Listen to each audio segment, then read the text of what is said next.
করছেন, উদযাপন করছেন গীতা পাঠের উদযাপন।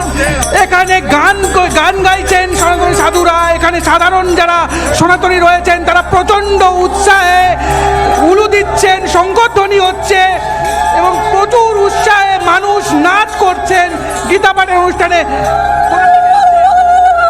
মেদিনীপুর থেকে, হ্যাঁ, মাঠপুর, মেদিনীপুর, পশ্চিম মেদিনীপুর।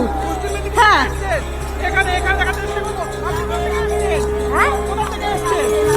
আমরা সুন্দরবন। ছবি দেখতে পাচ্ছেন, প্রত্যেকে নাচ করছেন প্রচন্ড উৎসাহে। এখানে ছবি দেখাতে বলবো, প্রত্যেকে প্রচন্ড উৎসাহ নিয়ে গীতা পাঠের অনুষ্ঠানে উপস্থিত হয়েছেন এবং সকাল থেকে তারা নাচের মাধ্যমে, গানের মাধ্যমে, রাধাকৃষ্ণ নামের মাধ্যমে, গীতার মাহাত্ম্য বর্ণনের মাধ্যমে তারা পুরো ব্রিগেড চত্বরকে ভরিয়ে তুলছেন।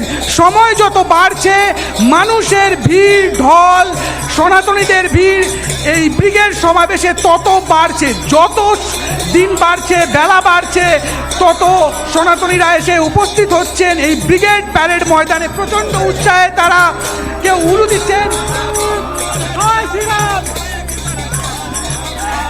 অনেকেই দেখুন উলু